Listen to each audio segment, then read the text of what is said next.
that while he clearly liked to party, I mean, he very famously took the entire squad to Paris for a marriage that never was on Valentine's Day one year, and there was a real sense that kind of derailed the team. Very famously, again, he had I think it was his 29th birthday party, and the press were outside his house literally watching coach loads of girls turn up and all his teammates turn up, and there was a big sort of song and dance about it. But he was scoring goals.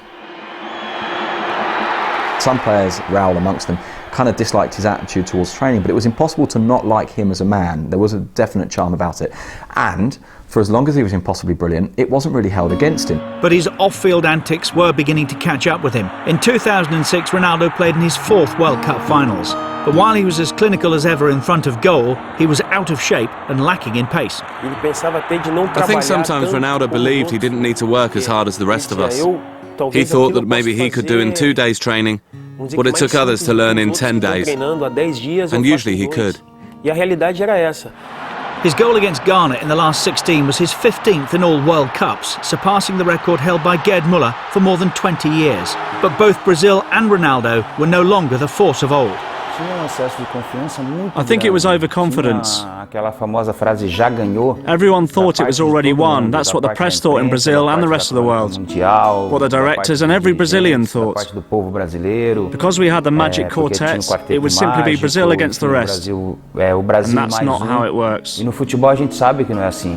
Brazil succumbed to a 1-0 defeat to France in the quarter-finals. After 97 games and 62 goals, it would be his last international appearance. Only Pelé has scored more in a Brazil shirt, though in many quarters, Ronaldo was held to blame for Brazil's early exit.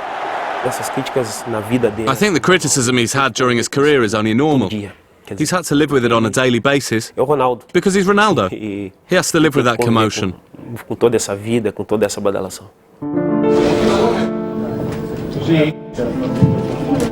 But wherever he's been, Ronaldo has always produced. Ronaldo is only ever criticised for what he does off the pitch. No one can criticise what he does on the pitch. It's impossible to knock him for his football. And despite the continuing goals and the achievements and accolades throughout the years, it's a testament to Ronaldo's ability that there's still a sense of what might have been.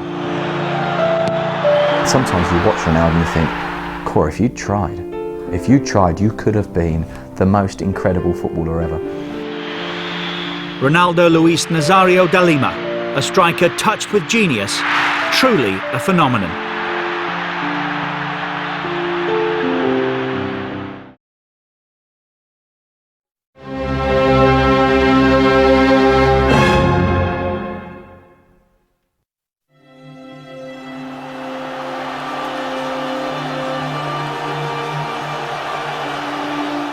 Let the people come to the stadium and let them enjoy themselves.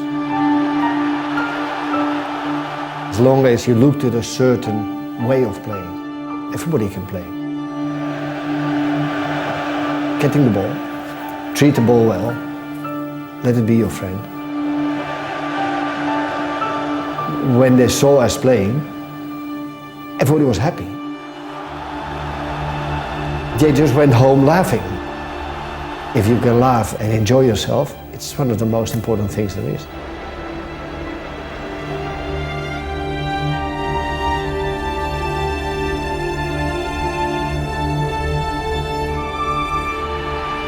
Johan Cruyff. He was football's enigma. Not only would he ghost past defenders like they weren't there, he would outwit them too. Like a mathematician on the field, he always managed to find another angle. There would always be another dimension to his play. He had the perfect combination of intelligence and skill.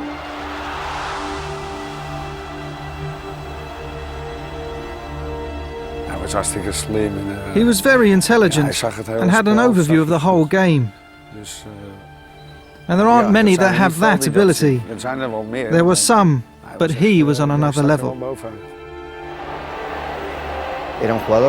He was a quick player with extraordinary ability, and he had sensational vision.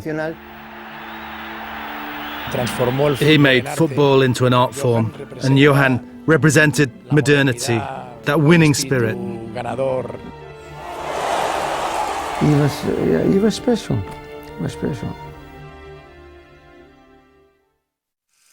It was in Watergraafsmeer, in the east of Amsterdam, that Johan Cruyff grew up in the 1950s. His home was close to the old Ajax Stadium, which was appropriate for such a talented kid. But there were some tough moments in childhood for the youngster. My father died when I was 12, which means that my second father was taking care about the field of Ajax. My mother was working there, which means that, in between school times, from 12 to 2 or whatever, when you eat, you went there, which means it's, almost second home. He learned on the street, like me.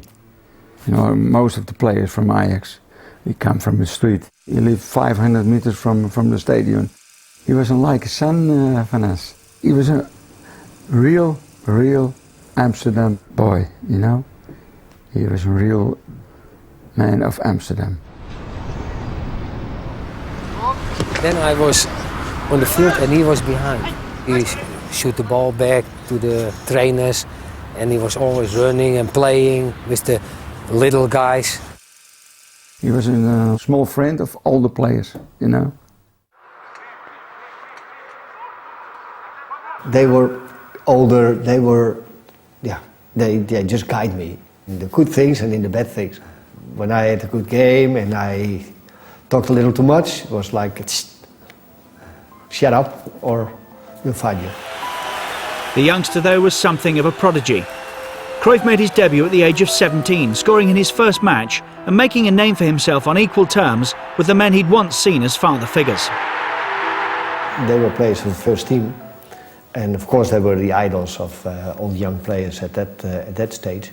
But at the same time, I saw them every day. So when I went into the first team, everybody says, "Were you nervous?" I said, "Well, I wasn't nervous. I went in the dressing room all the time as a young kid. It was just so natural, so automatic." By 1966, Ajax were dominating the Dutch league. They won the Eredivisie with a little help from their young centre-forward, who got 25 goals in 23 games. Well, first of all, we had a good team at that time. There were some very good players, and I was at that time, still quite selfish. I knew where I had to go. My control was very quick because that's what I had to do my whole life, otherwise I would never have come to the first team. So it was quite easy to score these goals. It was just based on my quality. He was fantastic. He was so smart. He knows where the ball is coming. He saw everything. And he can play on every place in the team. The 1960s were pioneering days for Ajax. Rinus Michels and his talented squad were developing a fluid style of play, a system that would become the celebrated total football. Shaki, deze jongen, die heeft dus een hele goede naam, maar het is toch niet zo'n grote voetballer. Als er één bij is die iets met een bal kan op die lijn, dan ben jij het, met Piet, cupvoetbal. En in mindere mate dus de competitie buiten een enkele wedstrijd. Vraag dus 22 kwartier, geen seconde verslagen. And in Cruyff, Michels had the perfect player to put his ideas into action on the pitch. He was Ajax's star. But there were times when even Johan Cruyff was brought back down to earth. The trainer say, "No smoking, Michels." And we come from the training in the car and we drive 200 meters and he stopped with the car. And he make cigarettes and he smoked a cigarette after the training. We had to do some training in the boots, running, and I hated running. The second goalkeeper and myself, we were behind the tree, smoking a cigarette until they were coming by. And then one day we were just smoking and then the coach was behind the tree. So he said to me, next day was the day off. Next day you've got to train because we can't accept that and all these sort of things. I was there on the place at 7 o'clock. Then the coach came in his car, in his pyjama. He said, "It's too early, it's too cold, bye-bye." So he turned around, went home again. And I was there looking like a fool. Whatever went on behind the scenes in Amsterdam, Michels and Cruyff were going places. And in 1969, Ajax made it to the final of the European Cup, where they met AC Milan. We had to pass the first final of the European Cup. At that time was in Madrid against Milan. And we lost there. Not because we were worse, but the experience was not there. But you have to go through these mistakes. You had to learn from it. And then the great period started in '71. It was a bright London evening at Wembley Stadium, June the 2nd, 1971. It turned out to be the first defining moment for Johan Cruyff and his Ajax side. Keizer buitenom, zeer goed. Prachtig ingekopt is het doelpunt. Ja, ja. Een doelpunt van Dick van Dijk op een voorzet. Uit. Heel handig het schot van Haan en het is een goal. 2-0 voor Ajax. 2-0 voor Ajax. Arie Haan. It was the beginning of the Ajax era, where the likes of Real Madrid and Benfica once ruled. European competition would now be dominated by a small club from the east of Amsterdam. Ajax at that time was still in their organization, an amateur club. I think maybe 10 or 20 persons were working there. You didn't have directors, you didn't have, no, there was a president. And then, yeah, people who did it in their spare time. A year on, in 1972, Ajax were preparing for another final, this time with a new coach, Stefan Kovacs, in charge. It was Ajax against Internazionale at the De Kuip Stadium in Rotterdam, and in the second half, Cruyff took the game to the Italians.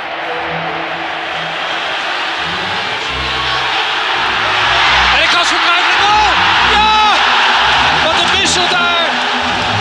You knew that wherever you went, you had somebody marking you, wherever you go.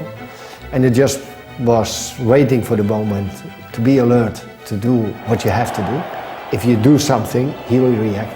And that's what I had when I scored a goal with my head. Piet Keizer. Ingekopt! Schitterend ingekop. Cruyff, toch weer Cruyff. 2 goals from Cruyff brought Ajax their second European Cup.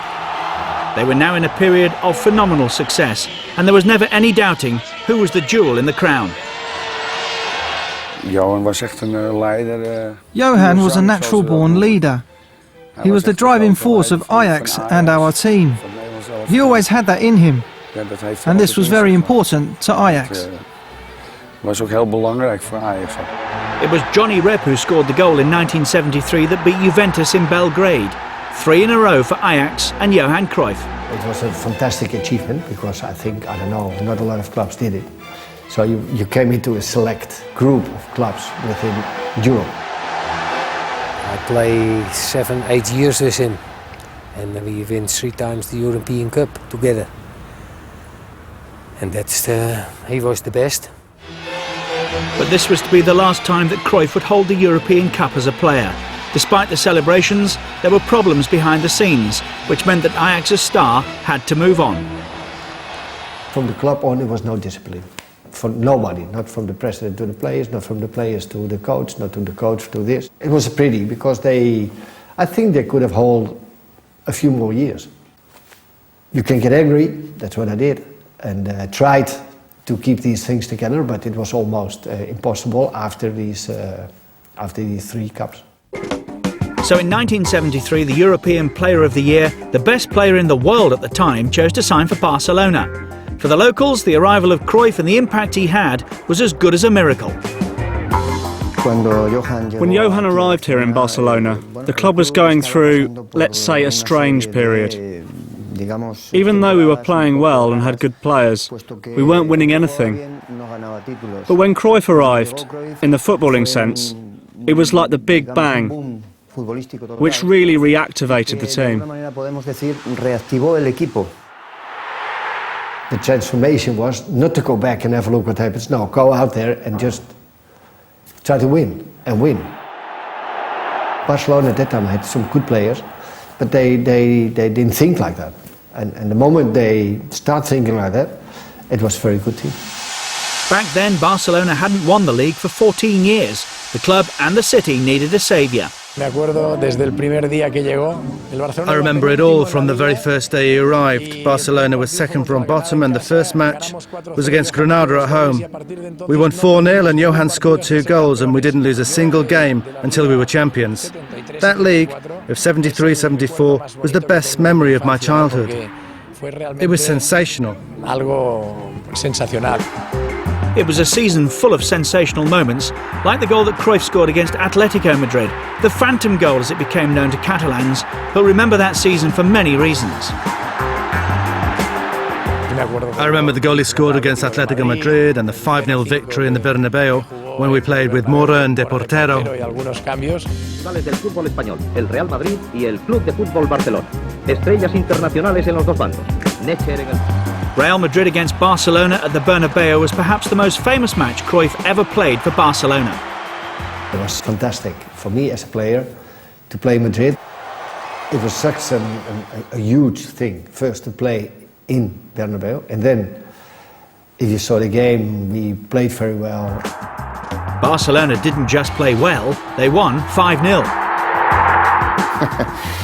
I think that for those of us who were lucky enough to play in that team, we'll remember that match forever. Things were beginning to change in Spain. People were starting to be able to say what they thought politically. And in that sense, a result like that against a team like Madrid, in their own ground, sent shockwaves around Europe. Almost every Catalan saw this as a symbolic victory over Madrid. At the time, Spain was still under the dictatorship of Franco, a particularly tough time for Catalonia. Afterwards, when you live here, then you see the differences between Catalonia and Franco at that time, and what it meant for them to have the best player of Europe at that time, because they gave me the Golden Boy ball a few times. And so for them it was something that, we outplayed, let's say, Madrid. 1974 was also a World Cup year, and Holland arrived in West Germany with Cruyff, the best player in the world at the time, and with a growing reputation as a footballing nation. 69, 70, 71, 72, 73, all these summers, a Dutch team was in the final of the European Cup. Then everybody realized, hey, we've got a big name to defend now. We, 5 years of dominating Europe, we can't look like fools. It's impossible. But Holland were never going to look like fools. Stars like Johan Neeskens, Johnny Rep, as well as Cruyff himself would see to that. It was not a question of pressure, it was more responsibility. Michaels was a big help because he arranged the organization outside the field and I could arrange it inside the field. Once again, it was the Cruyff-Michels partnership. They'd been together at Ajax, then Barcelona, and now with Holland, they brought total football to the World Cup. It just grew naturally from that base. Nobody really consciously made up this style. We had attacking defenders, midfielders who played deep, and everyone attacked. This became what is known as total football. Against Sweden, Cruyff produced the move that defined his talents. It took a couple of seconds to lose the defender, but we've been talking about the Cruyff turn ever since. I never did on the training or in free times tricks. I never did tricks. I saw something and I did it, and it just came out. There was an opponent there and you had to outplay him, so that was the easiest way, so you just do it. Against Argentina, Cruyff got his first goal of the tournament. The Orange Machine was gathering force, but the biggest challenge was still to come. The big game was against Brazil, the World Champions.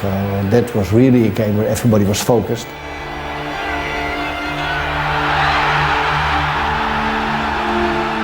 We didn't only outplay the Brazilians, but we outplayed them with the best football. We just played football which the world loved, and that against the Brazilians. After 65 minutes, Cruyff produced a clinical finish to another flamboyant Dutch move. Holland were in the final. They were to face the hosts, West Germany, but they arrived at Munich's Olympiastadion in confident mood. We knew we were much better. We were not afraid at all. It was an extraordinary start to a World Cup final. Cruyff picked up the ball and took on the German defence. He got a penalty. And Johan Neeskens blasted it home. Holland were ahead before any West German player had even touched the ball. We knew they were Germans. Germans is always difficult. It's one of their qualities, their mentality, and they will go until the end. The Germans fought back. They too won a penalty, which Paul Breitner drove home. The German reaction didn't stop there, and by half-time they were ahead, this time through Gerd Müller.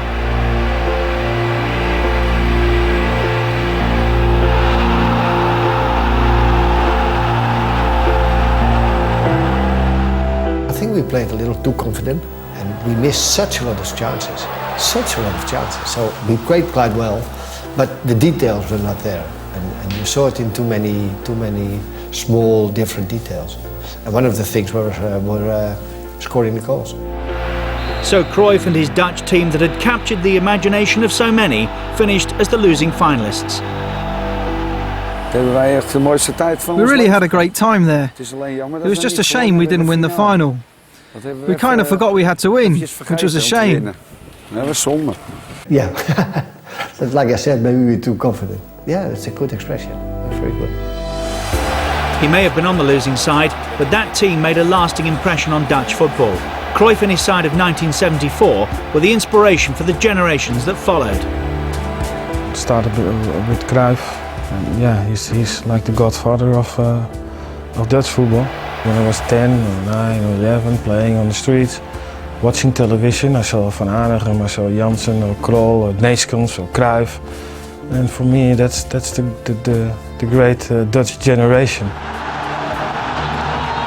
He inspired us a lot, all the youth of Holland, and I think we all young boys wanted to play like him. Feeling increasingly pressurised by international football, Cruyff decided that would be his last World Cup.